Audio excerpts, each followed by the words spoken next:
Petrus menyuruh mereka semua keluar, lalu berlutut dan berdoa. Kemudian ia berpaling ke mayat itu dan berkata, "Tabita, bangkitlah." Lalu Tabita membuka matanya, dan ketika melihat Petrus, ia bangun lalu duduk. Petrus memegang tangannya dan membantu dia berdiri. Kemudian ia memanggil orang-orang kudus beserta janda-janda, lalu menunjukkan kepada mereka bahwa perempuan itu hidup.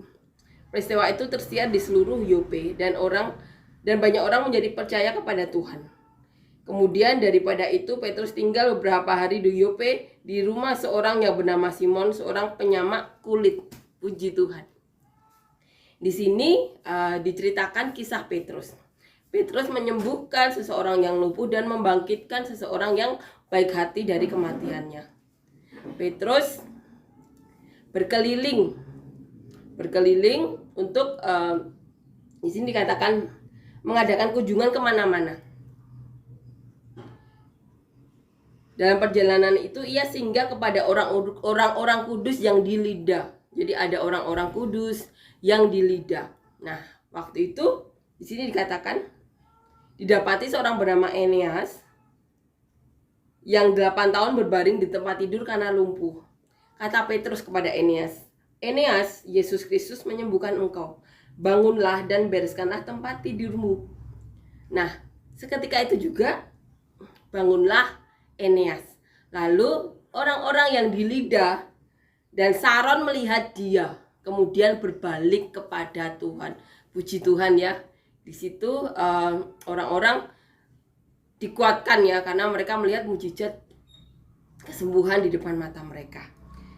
Dan di Yope, di sini dikatakan ada seorang perempuan yang bernama Tabita.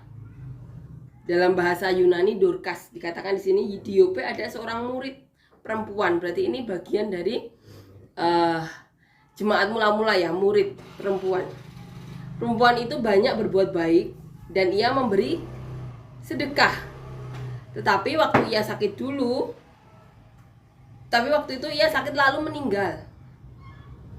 Kemudian dimandikan, dikasih ruang atas lah. Di ruang atas waktu itu dikatakan di Lida itu dekat dengan Yope. Jadi di mana Petrus menyembuhkan Eneas itu dekat dengan kotanya Dorcas, kota Yope atau Tabita ya, dalam bahasa Yunani-nya Dorcas.